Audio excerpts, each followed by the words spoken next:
তিরমিজির বর্ণনা 1656 নম্বর হাদিস। قال رسول الله صلى الله عليه وسلم لا يكلم أحد في سبيل الله والله أعلم بمن يكلم في سبيله। নবীজি বলেন, কোন ব্যক্তি যদি আল্লাহর রাস্তায় গিয়ে আহত হয়, কে আহত হবে বিষয়টা জানেন একমাত্র আল্লাহ। ইল্লা জাআ ইয়াউমাল কিয়ামাতি ওয়াল লাউনু লাউনুদ দাম ওয়ার রিহু রিহুল মিস্ক। সুবহানাল্লাহ। কোন ব্যক্তি যদি জিহাদের ময়দানে গিয়ে আহত হয়, কিয়ামতের ময়দানে এমন অবস্থায় উঠবে তার রং হবে রক্তের রং, আর তার শরীর থেকে মেশক আম্বরের ঘ্রাণ বের হবে। সূরা আলী ইমরান। বলেন কোন সূরা? 169 নম্বর আয়াত। কত নম্বর আয়াত? এই আয়াতটা মন দিয়ে শুনেন, এই আয়াতের প্রেক্ষাপটটা শুনেন। প্রেক্ষাপটটা আবু দাউদের হাদিসে আছে, 2520 নম্বর হাদিস, 2520 নম্বর হাদিস। খুব মন দিয়ে শুনবেন, একটু লম্বা হবে হাদিসটা।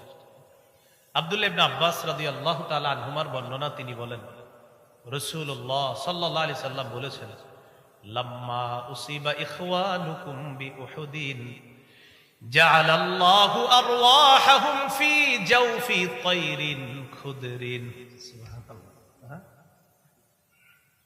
উহুদের যুদ্ধে তোমাদের ভাইয়েরা যখন শহীদ হয়েছে, 70 জন শহীদ, এই শহীদ হওয়ার পর তাদের আত্মাগুলা আল্লাহ তাআলা সবুজ পাখির পেটের মধ্যে ঢুকাইয়া দিস। এখন পাখি কি করবে? উড়ে বেড়াবে। তারিদু আনহারুল জান্নাহ। ওই সবুজ পাখিগুলা উড়ে বেড়ায় জান্নাতের ঝর্ণা নহর সমূহের উপরে, তারা যায় উড়ে বেড়ায়। তাআকুলু মিন সিমারিহা, জান্নাতের ফলমূল তারা খায়। ওয়া তা'বি ইলা কানাদিলা মিন যাহাবিন মুআল্লাকাতিন ফি জিল্লিল আরশ। আরশের ছায়ায় স্বর্ণ দিয়ে তৈরি করা ফানুস আছে, ওই ফানুসের মধ্যে গিয়ে ওই সবুজ পাখিগুলা বসে যায়। দেখেন মজার বিষয়টা দেখেন। ফানুসের মধ্যে বসার পর এবার শহীদরা আপোষে বলা বলি করে, আচ্ছা আমরা যে এত আরামে আছি, সুবহানাল্লাহ পড়েন। শহীদরা বলতেছে কোথায়? জান্নাতে ফলমূল খায়, আর বলতেছে আচ্ছা ফালাম্মা ওয়াজাদু তিবা মাকালিহিম ওয়া মাশরাবিহিম ওয়া মাকিলিহিম, যখন তারা তাদের মনোভূত খাবার পায়, মনোভূত পানি পেল, মনোভূত বাসস্থান পেল, শহীদরা তখন বলা বলি করবে, আচ্ছা মাইয়ুবাল্লিগু আন্না ইখওয়ানানা, আমাদের যে ভাইয়েরা দুনিয়াতে আছে যারা শহীদ হয় নাই, আমাদের এই নিয়ামতগুলার কথা কে তাদের কাছে পৌঁছাতে পারবে? নিজেরা বলতেছে। কেন? লিআল্লা ইয়াজহাদু ফিল জিহাদ ওয়া লা ইয়ানকুলু ইনদাল হার, যারা আমাদের দুনিয়ার ভাইয়েরা জিহাদের সময় অলসতা না করে আর অনাগ্রহ না দেখায়, আমাদের দুনিয়ার ভাইয়েরা যেন জিহাদের স্পৃহা মানসিকতা লালন করে। আমাদের এই নিয়ামতের কথা তারা যদি জানতে পারে, তাহলে জিহাদের প্রতি তাদের আগ্রহ আরো তৈরি হবে। তো এটা যখন বলছে, তো শহীদদের এই কথা কে জানা যায়? আল্লাহ তাআলা শহীদদেরকে জবাব দিলেন, উবাল্লিগুহুম আনকুম, আমি আল্লাহ তোমাদের বিষয়টা দুনিয়ার সবাইকে কিয়ামত পর্যন্ত যারা সবাইরে জানায়। এরপর আল্লাহ তাআলা সূরা আলী ইমরানের 169 নম্বর আয়াত নাজিল করে দিয়ে শহীদদের ব্যাপারটা জানায় দেয়। যদিও মুফাসসিরিনে কেরামের কেউ কেউ বলেন এটা বদরের যুদ্ধের শহীদদের কথা, আর হাদিস দ্বারা বোঝা যায় এটা উহুদের যুদ্ধের শহীদদের কথা। যেই যুদ্ধের হোক, মোট কথা শহীদ। আল্লাহ তাআলা বলেন, ওয়ালা তাহসাবান্নাল্লাযীনা কুতিলু ফি সাবিলিল্লাহি আমওয়াতা, যারা আল্লাহর রাস্তায় শহীদ হয়ে গিয়েছে তাদেরকে তোমরা মৃত মনে করো না, বাল আহইয়াউন, তারা জীবিত, ইনদা রাব্বিহিম ইউরযাকুন, তাদের রবের কাছে তাদেরকে রিজিক দেওয়া হয়, তাদের রিজিকের ব্যবস্থা করা হয়। ফারিহিনা বিমা আতাহুমুল্লাহু মিন ফাদলিহি, আল্লাহর অনুগ্রহ পেয়ে তারা খুশি, তারা আনন্দিত। ওয়াস্তাবশিরুনা বিল্লাযীনা লাম ইয়ালহাকু বিহিম মিন খালফিহিম, আর যারা এখনো তাদের সাথে মিলিত হয় নাই শাহাদাতের মাধ্যমে, তাদেরকে নিয়ে তারা আনন্দ করে আর গর্ব করে। তারা যখন শহীদ হয়ে আসতে পারবে, আল্লাহ খাউফুন আলাইহিম ওয়ালা হুম ইয়াহজানুন, তারা আনন্দ করে আর গর্ব করে আমাদের যে ভাইয়েরা দুনিয়াতে জীবিত আছে তারা শহীদ হবে। শহীদ হওয়ার পর তারা যখন আসবে, তাদের কোনো ভয় নাই, তাদের কোনো চিন্তাও নাই। ভয় আর চিন্তাহীন ভাবে আল্লাহ তাআলা তাদেরকে জান্নাত দান করবেন। ক্রেতাকে বিক্রেতা, দ্রব্য মূল্য, বাজার। জিহাদের নিয়ত আসেনি সবার? জিহাদের ময়দানে কাফেররা মারলে কি হবে? শহীদের নিয়ত আসেনি সবার? আল্লাহ তাআলা আমাদের সকলকে জিহাদের মানসিকতা লালন ধারণ পালন করার তৌফিক দান করেন। শাহাদাতের তামান্না যেন আমরা রাখতে পারি, আল্লাহ তৌফিক দান করেন। সর্বশেষ একটি হাদিস বলি, মন দিয়ে শোনেন। তিরমিজির বর্ণনা 1663 নম্বর হাদিস। এই হাদিসটি শুনবেন, মুখস্থ রাখবেন, অন্যদেরকে জানায় দিবেন। তাহলে সবাই রেডি হন। হ্যাঁ, রাসূলুল্লাহ সাল্লাল্লাহু আলাইহি সাল্লাম বলেন, লিশহীদি ইনদাল্লাহি সিত্তু খিসাল। আল্লাহর কাছে শহীদের স্পেশাল 6টা মর্যাদা। কয়টা? 1 নম্বর, ইউগফারু লাহু ফি আউয়ালি দাফাতিন ওয়া ইউরা মাকআদুহু মিনাল জান্নাহ।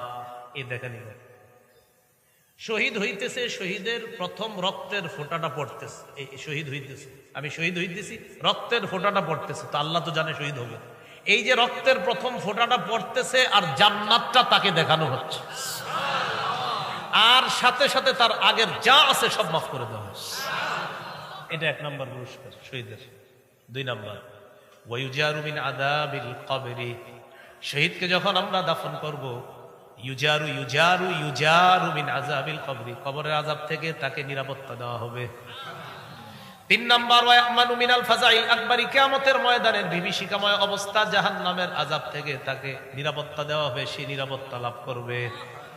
4 নম্বর, ওয়ায়ুদউ আলা রাসিহি তাজুল ওয়াকারিল ইয়াকুতাতু ফিহা খায়রুম মিনাদ দুনিয়া ওয়া মা ফিহা। জান্নাতের মরমর পাথর দ্বারা তৈরি করা ওই পাথর দিয়ে খচিত মুকুট শহীদের মাথায় পরিয়ে দেওয়া হবে। কেমন পাথর? যেই পাথরের দাম দুনিয়া আর দুনিয়ার মধ্যে যা কিছু আছে এগুলার চাইতেও ওই পাথরের মূল্য আরো বেশি। সুবহানাল্লাহ। 5 নম্বর বলবো, 5 নম্বরটা, ওয়ায়ুযাওয়াজু সিনতাইনি ওয়া সাবঈনা যাওজাতাম মিনাল হুরিল ঈন। 72 জন হুরের সাথে তাকে বিয়ে দেওয়া হবে। সুবহানাল্লাহ। 6 নম্বর, ওয়ায়ুশাফাউ ফি 70 মিন আকারিবিহি। তার নিকট আত্মীয়দের মধ্যে কমপক্ষে 70 জনের ব্যাপারে তার সুপারিশ মঞ্জুর করা হবে। নিয়ত আসেনি সবার? তাহলে রক্তের প্রথম ফোঁটাটা পড়বে, গুনাহ মাফ, জান্নাত দেখানো হবে। 2 নম্বর, কবরের আযাব থেকে নিরাপদ। 3 নম্বর, জাহান্নামের আযাব, কিয়ামতের বিভীষিকাময় মুহূর্ত থেকে সে নিরাপত্তা লাভ করবে। সবাই পেরেশান থাকবে, শহীদের কোনো পেরেশানি নেই। কিসের পেরেশানি? আল্লাহ তাকে এই পেরেশানিতে ফালাবেই না। 4 নম্বর, তার মাথায় মুকুট পরিয়ে দেওয়া হবে, পাথর খচিত মুকুট, যেই পাথরের মূল্য দুনিয়ার মধ্যে যা কিছু আছে এর চেয়ে বেশি। 5 নম্বর, 72 জন হুর তার কাছে বিয়ে দেওয়া হবে। 6 নম্বর, কমপক্ষে 70 জনের ব্যাপারে তার সুপারিশ আল্লাহ তাআলা কবুল করবেন। তাহলে জিহাদ, জিহাদের তামান্না, জিহাদের ময়দান, জিহাদের তামান্না, শাহাদাতের তামান্না আমরা ইনশাআল্লাহ রাখবো। ইনশাআল্লাহ। সর্বশেষ আরেকটা কথা বাকি রয়ে গেছে। জিহাদের ময়দানে আমির আছে। কি আছে? এই আমির লাগে একজন। এই আমিরকে মান্য করতে হয়। বলেন কি করতে হয়? বলেন আল্লাহকে মান্য করতে হয় নিঃশর্তভাবে, আল্লাহর হুকুমে রসুলকে মানতে হয়, ইতাআত করতে হয় নিঃশর্তভাবে।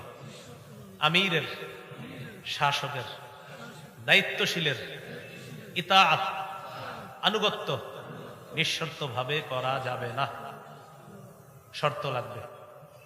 কি আওয়াজ কমে গেল? বলেন বলেন, আমির যদি কোরআনের হাদিসের অপব্যাখ্যা দেয়, গুনাহের কথা বলে, নাফরমানির কথা বলে, সেই অটো আমিরকে মানাও যাবে না, তার কথা শোনাও যাবে না। দলিল সহিহ বুখারী ৭,১৪৪, সহিহ বুখারী ৪,৩৪। এই 2 হাদিসে আছে। সহিহ বুখারী ৭,১৪৪টা আমি বলছি।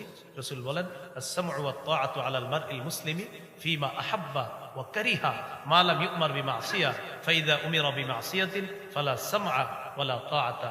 আমিরকে ততক্ষণ মানব মুসলমানরা যতক্ষণ তার থেকে কোনো নাফরমানির কথা বের না হবে।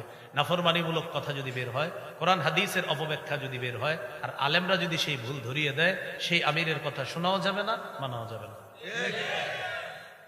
সহিহ বুখারী ৪,৩৪০ নম্বর হাদিসটা, এটা গল্পের মতো মনে রেখা অন্যদেরকে শোনাবেন। আলী রাদিয়াল্লাহু তাআলা আনহুর বর্ণনা, বাসান নবী সাল্লাল্লাহু আলাইহি সাল্লাম সারিয়াতান ওয়াস্তা'মালা আলাইহিম রাজুলাম মিনাল আনসার ফাআমারহুম আন ইউতিউহু। একটা দল নবী জিহাদে পাঠাইলেন, একজন আমির নিযুক্ত করে দিলেন, আর বলে দিলেন আমির যা বলবে সব শুনবা। তো আমির সাহেব রওনা করছে তাদেরকে নিয়ে, বুঝতেছেন সবাই? ফাগাদিব, আমির সাহেবের রাগ উঠছে। আমির সাহেব সেনাবাহিনী সবাইকে বললেন, আলাইসা ক্বাদ আমারাকুম রাসূলুল্লাহ সাল্লাল্লাহু আলাইহি সাল্লাম আন তুতিউনি। আচ্ছা নবী কি বলে নাই আমার আনুগত্য করতে তোমাদেরকে? সবাই বললেন হ্যাঁ বলছে। তাহলে আমি এখন যা বলবো তা শুনবা? সবাই বললেন জি শুনবো। আমির সাহেব বললেন ইজমাউ লি হাতাবা, তোমরা লাকড়ি সংগ্রহ করো। ফাজামাউ, সবাই লাকড়ি সংগ্রহ করে নিয়ে আসছে। এবার আমির সাহেব বললেন আউকিদুহা নারা, লাকড়িতে আগুন ধরায় দাও। ফাআউকাদুহা নারা, আগুন লাগিয়ে দিস। এবার আমির সাহেব বললেন উদখুলুহা, সবাই আগুনে ঝাঁপ দাও। কি করো?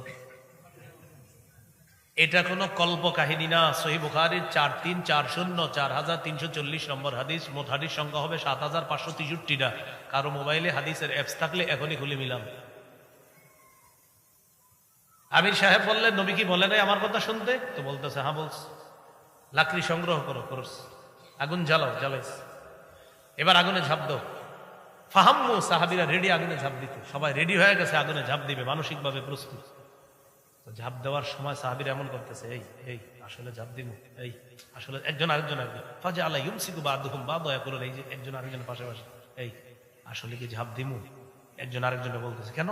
কয় ফাররনা মিনান নার ইলা রাসূলিল্লাহ সাল্লাল্লাহু আলাইহি সাল্লাম, আগুন থেকে বাঁচার জন্য রাসূলের কাছে আসছে, আগুন থেকে বাঁচার জন্য ইসলাম গ্রহণ করছে।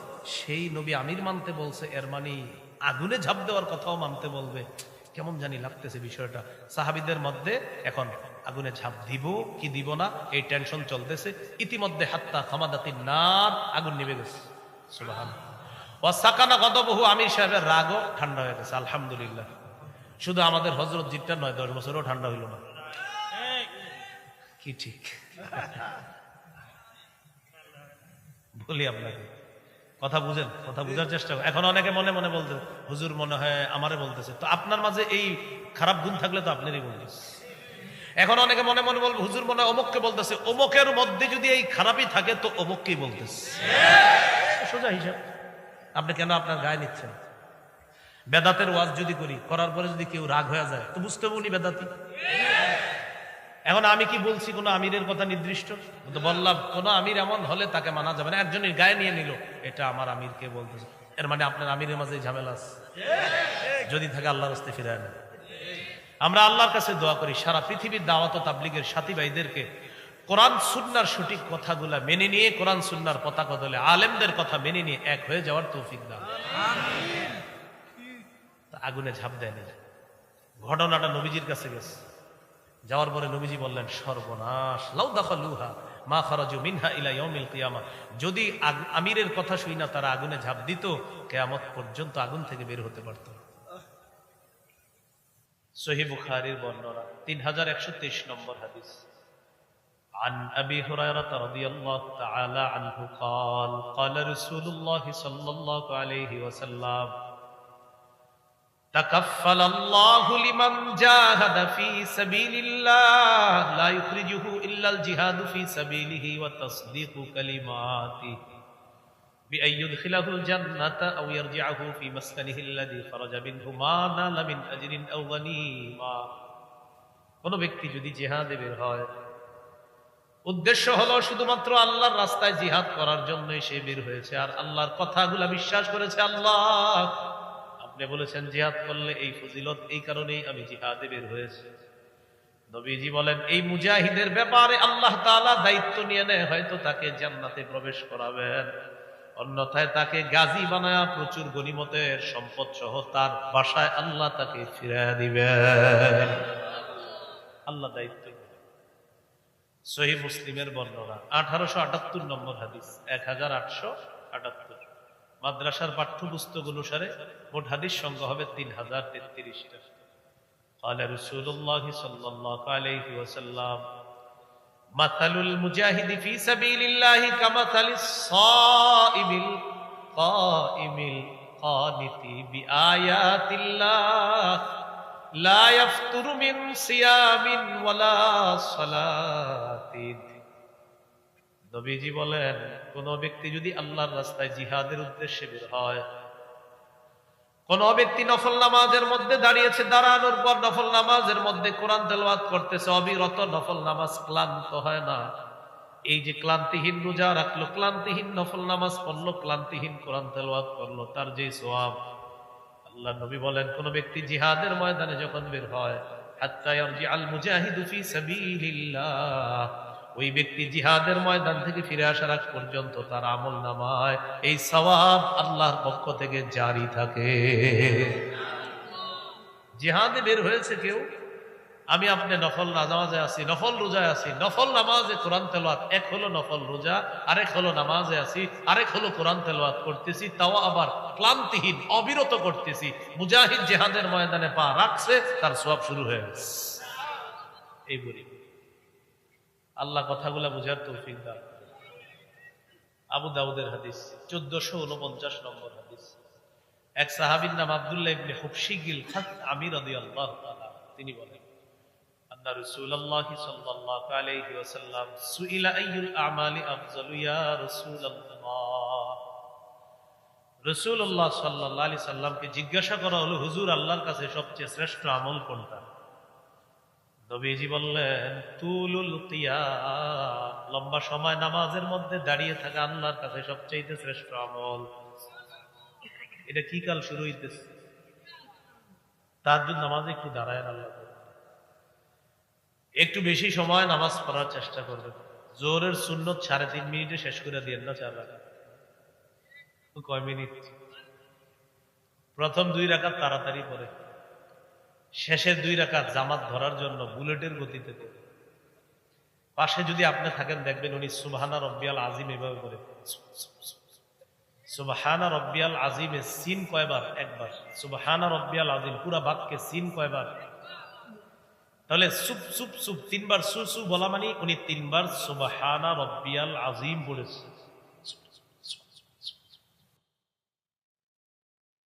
আল্লাহর সাথে তামাশা করবেন না, আল্লাহ হেফাজত করেন। নবীজিকে প্রশ্ন করা হলো কোন আমল আল্লাহর কাছে শ্রেষ্ঠ? নবী বললেন তুলুল কিয়াম, লম্বা সময় নামাজে দাঁড়িয়ে থাকা। বলছিলাম শীতকাল তাহাজ্জুদ নামাজ পড়ার চেষ্টা করবেন। সহিহুত তারগীবের বর্ণনা 630 নম্বর হাদিসে নবী বলেন রাজুলুন কামা ফি লাইলাতিন বারিদাতিন মিন ফিরাশিহি ওয়া লিহাফিহি ওয়া দিসারিহি فقام ثم توضأ ثم قام إلى الصلاة। শীতের রাত, প্রচন্ড শীতকালে কোন ব্যক্তি রাতের বেলা লেপ কম্বল বিছানা ছেড়ে উঠছে, উঠার পর ওযু করে নামাজের মধ্যে দাঁড়ায় গেছে। এই ব্যক্তি যে নামাজের মধ্যে দাঁড়ায়, আল্লাহ তাআলা তাকে দেখে খুশিতে হাসতে থাকে। এই শীতকালে লম্বা রাত তো একটু চেষ্টা করে নামাজ পড়া। আল্লাহ ফেরেশতাদেরকে বলে মা হামালা আবদি হাদা আলা মা সানাআ। আচ্ছা, আমার এই বান্দা নফল নামাজে দাঁড়াইছে কেন? আল্লাহ তো সব জানে, ফেরেশতাদেরকে সাক্ষী রাখে। আচ্ছা, আমার বান্দা এরকম এই রাতে শীতের কম্বল বিছানা সব ছাইরা দাঁড়াইছে কেন?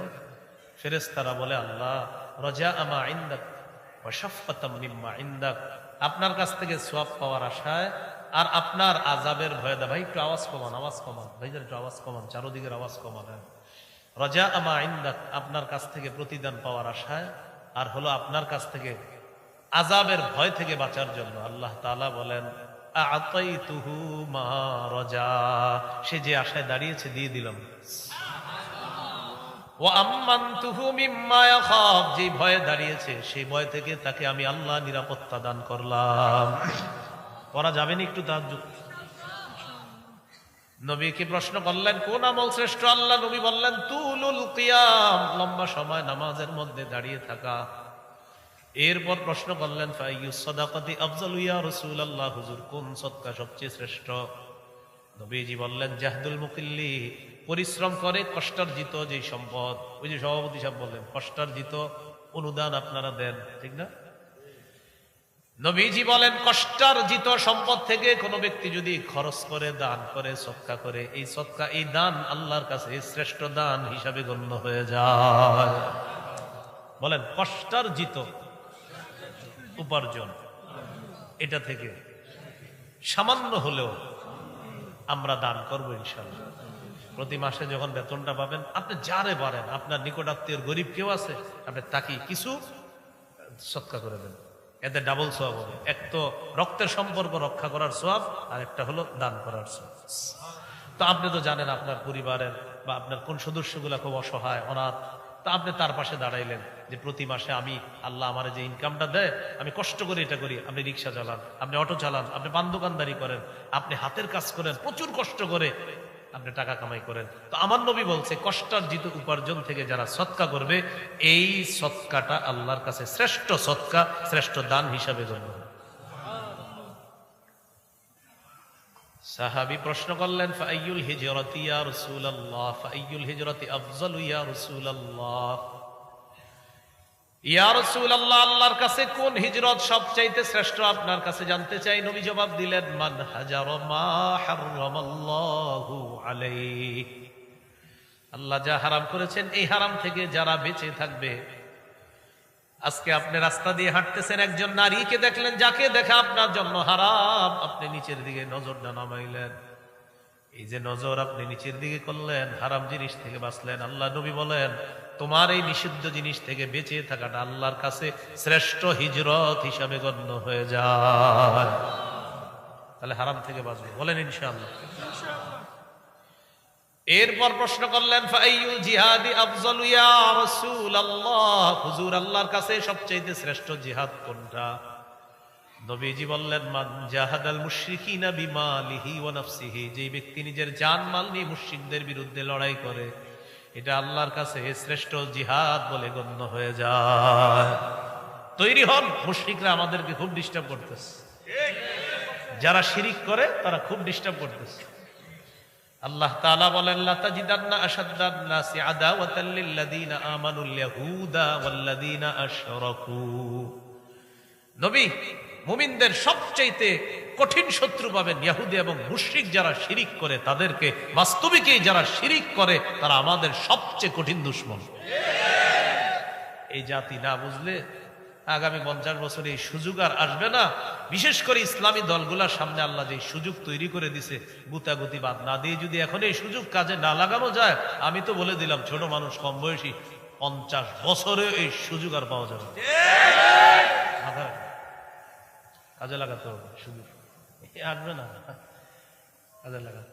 বলতে পারেন আমি কিভাবে বললাম, আমি যতটুকু পড়াশোনা করি বা করতেছি, এই আলোকে আমার মনে হচ্ছে যে এটা সুবর্ণ সুযোগ, এটা কাজে না লাগাইলে ওই আবার এক তাগুতকে ছেড়ে আরেক তাগুতের চামচামি আর গোলামি করা ছাড়া আর কোন উপায় থাকবে না। বারবার একই ভুল করি আমরা, এক তাগুত ছাড়ি আরেক তাগুত ধরি, বৃষ্টি থেকে বাঁচার জন্য ঝর্ণা নিচে এসে দাঁড়াই। বলেন, আমাদের অভিভাবককে? সূরা বাকারা 257 নম্বর আয়াত, 3 পারা 2 নম্বর পৃষ্ঠার শুরুতে যেটা আছে, আল্লাহ বলেন, আল্লাহু ওয়ালিয়্যুল্লাযীনা আমানু, যারা ঈমানদার তাদের অভিভাবক হলেন আল্লাহ। ওয়াল্লাযীনা কাফারু আউলিয়াউহুমুত তাগুত, যারা কাফের তাদের অভিভাবক হলো তাগুত। তাহলে বলেন, কাফেরের অভিভাবক তাগুত আর মুমিনের অভিভাবক হবেন কে? আল্লাহ। আল্লাহর পরিবর্তে মুমিন যদি অন্য কাউকে অভিভাবক বানায়, কোন তাগুতকে যদি অভিভাবক বানায়, মুমিনের ভাগ্য সারা জীবনেও পরিবর্তন হবে না। মুমিন অভিভাবক যখন আল্লাহকে বানাবে, মুমিনের ভাগ্য আল্লাহ তাআলা পরিবর্তন করে দিবেন। যার বড় প্রমাণ হলো বর্তমান আফগানিস্তান। কারা আল্লাহকে অভিভাবক মাইনা ইস্তেকামাতের সাথে লড়াই করছে, চিরশত্রু, যারা দুনিয়ারে বুড়া আঙ্গুল দেখায়, আফগানিস্তান তাদেরকে বুড়া আঙ্গুল দেখাইছে। 47টা মানুষ বসাইলো, একজনও মহিলা বসাইলো না, খালি অন্যদেরকে বানায়া দেয় আর তাদেরকে গোলামীর জিনজিরের মধ্যে আবদ্ধ করে নিজেরা খালি সবাইরে ঘুরাইতে চায়। ইসলাম মাইন্ডের মানুষগুলা যদি এখনো না বুঝে, তাহলে কিন্তু এই বুঝার আর সুযোগ আসবে না। বারবার তাগুত ছেড়ে আরেক তাগুত ধরা, এর মতো নির্বুদ্ধিতা, বোকামি, এর মতো এমন আত্মঘাতী সিদ্ধান্ত, এটা কোনো মুসলমানের জীবনে কল্যাণ তো বয়ে আনবে না, বরং তার জীবনে বিপর্যয় আরো কঠিন থেকে কঠিন হবে। মুমিনেরা বুঝতে হবে, আমাদের জাতীয় ইমাম সমাজরাও যেন এই ব্যাপারে কাজ করে। হ্যাঁ, আল্লাহ তৌফিক দান করেন। জাতীয় লেখা আছে, কি লেখা আছে? তাহলে তারা জাতির দায়িত্বশীল। আর বলে না কেন? হ্যাঁ, আমাদের এই জাতীয় যে জাতীয় সমস্যা, জাতীয় ইমাম সমাজ দেখতে হবে। জাতীয় ইমাম সমাজ শুধু বক্তাগুলির সমস্যা দেখলে হবে না, জাতির সমস্যা নিয়ে জাতীয় ইমাম সমাজ কাজ করতে হবে। জাতীয় ইমাম সমাজ এই দেশের মুরব্বী আলেমদের কাছে যাইতে হবে, গিয়ে বলতে হবে আপনাদের হাতে পায়ে ধরি, আপনারা একটু সবাই এক হয়ে আমাদের জন্য একটু কাজ করেন। আল্লাহ বুঝার তৌফিক দান করুন। মনে আসেনি কোথায় 50 নম্বর হাদিস, কোন জেহাদ শ্রেষ্ঠ? নবী বললেন মুশরিকদের বিরুদ্ধে জানমাল নিয়ে লড়াই করা শ্রেষ্ঠ জেহাদ। এরপর আল্লাহ রাসূলকে প্রশ্ন করা হলো ফাইয়ুল কতলি আশরাফু ইয়া রাসূলুল্লাহ, হুজুর আপনার কাছে জানতে চাই কোন হত্যাকাণ্ডটা সবচেয়ে মর্যাদাপূর্ণ, কোন শহীদটা সবচেয়ে মর্যাদাপূর্ণ? মুমিনরা জিহাদের ময়দানে শহীদ হয়ে যায়, কোন শাহাদাতটা সবচেয়ে মর্যাদার? নবী বলেন মান উহরিকা দামুহু ওয়া উকিরা জাওয়াদুহু, যে ব্যক্তি যার ঘোড়া সহ শহীদ হয়ে যায়, লোকটাও শহীদ হয়, তার ঘোড়াটাও শহীদ হয়, এই ব্যক্তির শাহাদাত সবচেয়ে মর্যাদাপূর্ণ হয়ে যায়। শহীদ হয় বাহন সহ, এটা শ্রেষ্ঠ মর্যাদাপূর্ণ শাহাদাত। তাহলে নতুন কথায় চলে আসছি, শাহাদাত কিসে? প্রথমে জানছিলাম জানমাল, দ্রব্য মূল্য, ক্রেতা বিক্রেতা, জিহাদের ময়দান। এরপরে জানলাম জিহাদ। আলোচনা করতে করতে আমরা চলে আসলাম শাহাদাতে। কোথায় চলে আসলাম? এবার বলেন শহীদ হওয়ার নিয়ত আছে? আবার বলছি, ক্রেতাকে ভুলে গেছে, বিক্রেতা মুমিন, দ্রব্য জানমাল, মূল্য জান্নাত, বাজার, জিহাদের ময়দান, এগুলো প্রথম কথা। দ্বিতীয় কথা, জিহাদের ময়দানে জিহাদ করা লাগে, জিহাদের মানসিকতা সবার আছে।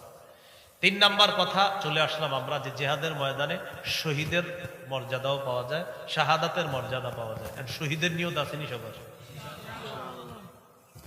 এই বক্তাবলীর এই এলাকার যদি কেউ শহীদ হওয়ার নিয়ত করে, সত্যি সত্যি নিয়ত করে যে আল্লাহ আমি বক্তাবলীর একজন মানুষ, কিন্তু আপনি যদি আমার তৌফিক দেন, সুযোগ দেন, আমি সত্যি শহীদ হবো, এরকম যদি কেউ নিয়ত করে, সহিহ মুসলিমের বর্ণনা 1909 নম্বর হাদিস, 1909 নম্বর হাদিস।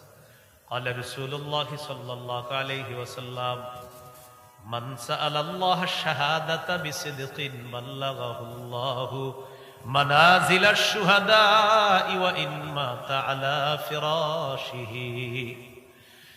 নবীজি বলেন, কোন ব্যক্তি যদি দিল থেকে শাহাদাতের নিয়ত করে, আল্লাহ তুমি আমাকে শহীদের মর্যাদা দিয়ে দাও, আল্লাহ আমি বক্তাবলীর মুসলমান, তবে আমার নিয়ত আছে আল্লাহ তুমি যদি কখনো সুযোগ তৈরি করে দাও আমি শহীদ হব, আল্লাহ তার নিয়তটা আল্লাহ তাআলা জানেন। নবী বলেন, সে যদি তার ঘরের বিছানাও মারা যায়, আল্লাহ তাআলা তাকে শহীদদের মর্যাদায় পৌঁছায়া দিবেন।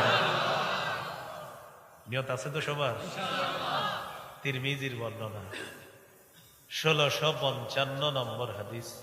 এই হাদিসের মধ্যে আছে قال رسول الله صلى الله عليه وسلم সালাসুন হাক্কুন আলাল্লাহি আউনুহুম, 3 ব্যক্তিকে সাহায্য করা আল্লাহ নিজের উপর ওয়াজিব করে নেয়। কয় ব্যক্তি? 1 নম্বর আল মুজাহিদু ফি সাবিলিল্লাহ, যে মুজাহিদ আল্লাহর রাস্তায় শহীদ হওয়ার জন্য লড়াই করতে গেছে, এই মুজাহিদকে সাহায্য করা আল্লাহ নিজের উপর ওয়াজিব করে নেয়। 2 নম্বর আল মুকাতাবুল্লাযী ইউরিদুল আদা, চুক্তিকৃত গোলাম, যে গোলাম তার মনিবের সাথে চুক্তি করছে, এই পরিমাণ টাকা দিলে আমি তোমাকে আজাদ করে দিব। ওই গোলাম মনিবের একটা মাসালা আছে, তো যাই হোক আপনারা খালি একটু মনে রাখেন যে গোলাম তার মনিবের সাথে একটা চুক্তি হয়েছে, এই পরিমাণ টাকা দিলে তাকে আজাদ করে দিবে। তো এই গোলামকে সাহায্য করা আল্লাহ নিজের উপর ওয়াজিব করে নেয়। 3 নাম্বারটা কি বলবো? ওয়ান্নাকিহুল্লাযী ইউরিদুল আফাফা, যে ব্যক্তি বিয়ের মাধ্যমে নিজেকে পুত পবিত্র বানাইতে চায়, আল্লাহ তাকে সাহায্য করা নিজের উপর ওয়াজিব করে নেয়। কিন্তু আমাদের যুবকরা বিয়ের আগে অপবিত্র হয়। কি হয়? বিয়ের আগে এরা পবিত্র হবে, কিন্তু কি করে? নিয়ত করে, কি জানেন? নিয়ত করে কন্যা পক্ষের সাথে কথা হয়, কথা হওয়ার পরে বাস ছেলের বাপে গিয়া দেখে মেয়েরে, কে দেখে? বাপে। হুবো বালেগা স্ত্রীর জন্য, বলেন হুবো বালেগা স্ত্রীকে, বলেন শ্বশুরের জন্য দেখা সর্বসম্মতি ক্রমে, সন্দেহ ছাড়া হারাম। হুবো বালেগা স্ত্রী মানে আপনার স্ত্রী যিনি হবেন, মানে যাকে দেখতেছেন, যাকে বিয়ে করার জন্য দেখবেন, তার বিয়ে করলে আপনার আব্বা হবে মেয়েটার শ্বশুর। এই শ্বশুরের জন্য বিয়ের আগে মেয়েকে দেখা হারাম। মেয়েকে দেখা কি? আপনারা মাঠে আছেন তো? এতক্ষণ তো আওয়াজ ছিল, এখন তোমার গুলো। আপনার আব্বা আপনার বিবি যে হবে তাকে বিয়ের আগে দেখা হারাম, মুফতি সাহেবরা আছে, জিজ্ঞাসা করেন। শোনেন না একটু, এটা তো ঠিক, একটু পরে দেখবেন আরো আওয়াজ কমবে। এখন সর্বশেষ বিয়ের কনে পক্ষের বলবে, তো কনে পক্ষে ফোন দিছে বর পক্ষের, কবে তারিখটা জানাবেন, হা বা না জানায় দেন। তো ছেলে পক্ষে বলে, ছেলের একজন দুলাভাই আমেরিকা থাকে, তো দুলাভাই ছবিটা দেখবে, মেয়ে দেখার পর দুলাভাই যদি বলে হ্যাঁ তাহলে হ্যাঁ, দুলাভাই যদি বলে না তাহলে না, কারণ বিয়েটা দুলাভাই করবে, এই জন্য দুলাভাই হ্যাঁ বললে হ্যাঁ আর না বললে না। নির্লজ্জ বেহায়া কোথাকার, আপনার শরম লজ্জা নাই? আপনি নির্লজ্জ বেহায়ার মতো কিভাবে আপনার স্ত্রী আপনার বন্ধুদেরকে দেখান, আপনার দুলাভাইকে দেখান, বন্ধুদেরকে দেখায় বলে দোস্ত তোরা ওকে বললে ওকে, মানে বিয়েটা দোস্তরা করবে, দুলাভাই আপনি ওকে বললে ওকে, মানে দুলাভাই বিয়েটা করবে। নির্লজ্জ বেহায়া, যারও সন্তান তৈরির রাস্তা খুলে দিচ্ছে না, সে বিয়ের মাধ্যমে পবিত্র হতে চায়। এগুলা সিডু আইনের, যাক এটা আবার আরেক ইতিহাস, সেদিকে যাব। ওই যে পাশ্চাত্যরা খবিস মার্কা আইন তৈরি করে দেয়, এই আইনের কুফল হলো এগুলো। তো যাই হোক, বলতেছিলাম 3 ব্যক্তিকে সাহায্য করা আল্লাহ নিজের উপর ওয়াজিব করে। 3 নাম্বার, যে ব্যক্তি বিয়ের মাধ্যমে পবিত্র হতে চায়। যুবক ভাইয়েরা এখানে আছে, আপনাদের হাতে পায়ে ধরে বলি, নিজেরা এখন থেকে তৈরি করেন, আপনার যে বিবিটা হবে আল্লাহ তাকেও তৈরি করবে। আপনি নিয়ত করে ফেলেন যে আমার বিবি আমি দেখবো, কেন অন্যরা দেখবে, এরকম নিয়ত করে ফেলেন, বলেন ইনশাআল্লাহ। যারা বিয়ে করেছেন তো আলহামদুলিল্লাহ, কলিগ বা অন্য যারা আছে তাদেরকে বিবি দেখাবেন না। এখন আবার কলিগ যদি বেড়াইতে আসে বাসায়, বিবি চা নিয়ে যাইতে হয় কলিগের সঙ্গে, এরকম তথ্য জিজ্ঞাসা করেন ইমাম সাহেবদের কাছে আসে। কলিগের সামনে বিবি নাকি চা না নিলে এটা আপনার হয় না। আল্লাহ আমাদেরকে হেফাজত করেন। বিবিকে কখনো আপনি ব্যবসার বস্তু বানাবেন না, বিবিকে সবচেয়ে সম্মান দিয়ে ঘরে রাখবেন। সহিহ মুসলিমের বর্ণনা 3535 নম্বর হাদিস, রাসূলুল্লাহ সাল্লাল্লাহু আলাইহি সাল্লাম বলেন, আদ-দুনিয়া মাতা ওয়া খায়রু মাতা'id দুনিয়া আল মারআতুস সালিহা। এই পৃথিবীটা ভোগের জায়গা, পৃথিবীর সবচেয়ে শ্রেষ্ঠ সম্পদ একজন নেককার নারী। সুবহানাল্লাহ। তাহলে বলেন, আমাদের এই শ্রেষ্ঠ সম্পদ আমরা হেফাজত করব ইনশাআল্লাহ। কি শিখলাম প্রিয় ভাইয়েরা? নবীজি হাদিসের শেষে বলে, ইন্নামাত তাআতু ফিল মারুফ, আমিরের আনুগত্য শুধুমাত্র ন্যায়সঙ্গত কথায় কাজে। নাফরমানির কোনো কথা বললে সেই আমিরের কথা শোনাও যাবে না, মানাও যাবে না। আল্লাহ আমাদেরকে বুঝার তৌফিক দান করেন। তাহলে বলেন, জিহাদের ময়দান, জিহাদ, শাহাদাত, আমির, নেতা, শাসক, এই বিষয়গুলো গুরুত্ব সহকারে অনুধাবন করে আরো বিস্তারিত আলেমদের থেকে জেনে মানসিকভাবে আমরা প্রস্তুত থাকবো ইনশাআল্লাহ। আল্লাহ তৌফিক দান করেন।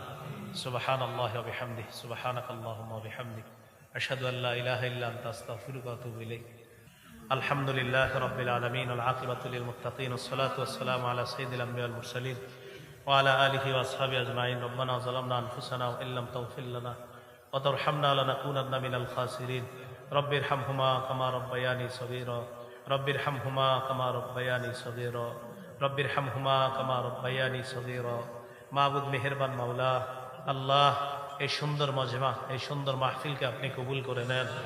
আল্লাহ, আলোচনা করতে গিয়ে আল্লাহ হয়তো 2-1 জায়গায় আমার আলোচনায় কঠোর ভাষা হয়ে গিয়েছে মাওলা, কিন্তু আল্লাহ কথাগুলো আপনাকে খুশি করার জন্যই বলেছি মাওলা। এরপরেও যদি কোনো ভুল করে থাকি আল্লাহ, অবশ্যই আমার ভুল হয়েছে আল্লাহ। আল্লাহ মেহেরবানি করে ভুলগুলা মাফ করে দিয়ে সঠিক কথাগুলো আমাদের সকলকে বোঝার তৌফিক দান করেন আল্লাহ। আল্লাহ সবগুলা কথা বলছি এই নিয়তে, কথাগুলা যেন আমি সহ আমরা সবাই বুঝতে পারি। আল্লাহ, মুসলমান আজকে সঠিক বিষয়ে 2 ভাগ হয়ে গেছে আল্লাহ। আল্লাহ, বিশেষ করে আমি ইতাআত, আনুগত্য, এগুলাকে কেন্দ্র করে মুসলমানদের মাঝে 2 ভাগ। আগে কত মায়া লাগতো, কত সুন্দর লাগতো, দাওয়াত তাবলীগের সাথী ভাইয়েরা মসজিদে আসতো, কত ভালো লাগতো, তারা আসতো, দ্বীনের কাজ করতো। আল্লাহ, কেউ যখন পরামর্শ চাইতো, হুজুর ছেলেটাকে কি করব, পরীক্ষার বন্ধ হয়েছে, ওলামায়ে কেরাম কোনো চিন্তা ছাড়াই পরামর্শ দিয়ে দিত, ছেলেটাকে দাওয়াত তাবলীগে পাঠায়া দেয়, চিল্লায় পাঠায়া দেন। এখন আলেমরা কত পেরেশানিতে এই বিষয়টা নিয়ে। আল্লাহ, আল্লাহ সাধারণ মানুষ যেন বুঝতে পারে আলেমদের এখানে কোনো স্বার্থ নাই আল্লাহ, নিঃস্বার্থভাবে তারা চাইতেছে দুনিয়ার সব মানুষগুলা সমস্ত মুসলমানগুলা যেন গুমরাহি থেকে মুক্ত হয়ে এক নেক হয়ে যেতে পারে তৌফিক দান করেন।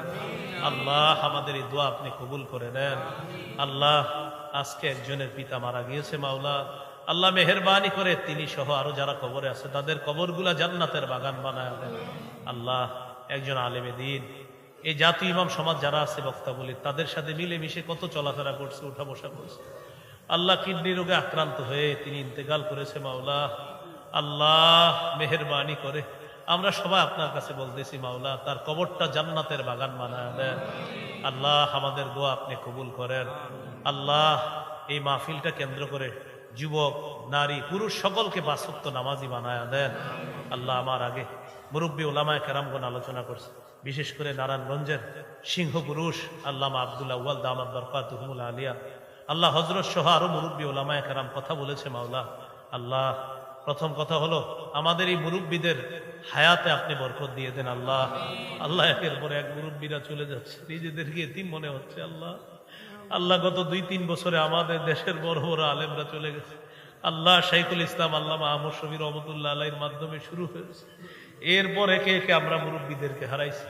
আল্লাহ হাফেজ জুনায়েদ বাবুনগরী রহমতুল্লাহ আলাই, আল্লামা নূর হুসাইন কাসিমি রহমতুল্লাহ আলাই, আল্লাহ তিনি সহ মুফতি ওয়াক্কাস রহমতুল্লাহ আলাই, আরো বড় বড় ওলামায়ে কেরাম এই মুহূর্তে আমার মনে আসতেছে না অনেকের নাম, শেখুল হাদিস আল্লামা আজিজুল হক রহমতুল্লাহ আলাই, আল্লামা মুফতি আমিনী রহমতুল্লাহ আলাই।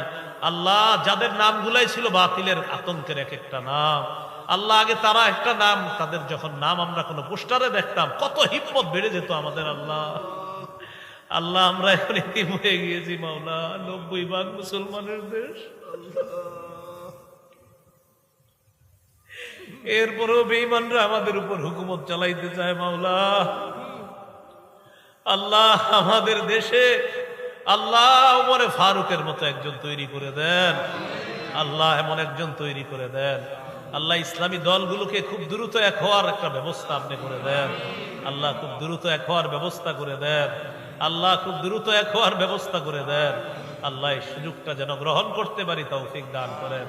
আল্লাহ আমাদেরকে মাফ করে দেন। আল্লাহ আমাদেরকে মাফ করে দেন। যারা প্রবাসে আছে আল্লাহ তাদের হায়াতে কামাই বরকত দিয়ে দেন।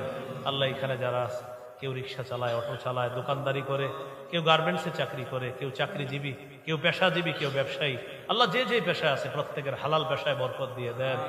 আল্লাহ আপনার কাছে সর্বশেষ একটা আবদার, কত উলামায়ে কেরামকে নিয়ে হাত তুলছি মাওলা, সাধারণ মুসল্লি এখানে আমার সামনে যারা আছে এই মানুষগুলার সাথে আবার জান্নাতে দেখা করায় দিয়েন। আল্লাহ এই আরজিটা আপনি কবুল করে নেন। আল্লাহ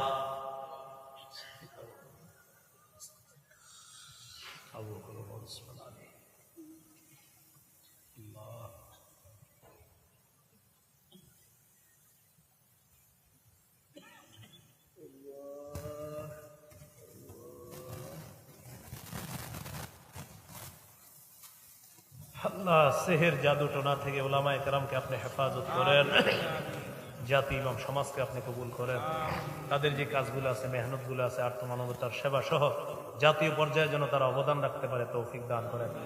আল্লাহ আজকে আমরা তাদের কাছে আবদার জানিয়েছি, তারা যেন জাতীয় পর্যায়ে দেশের উলামায়ে কেরামের ঐক্যের জন্য তারাও যেন কাজ করতে পারে তৌফিক দান করেন।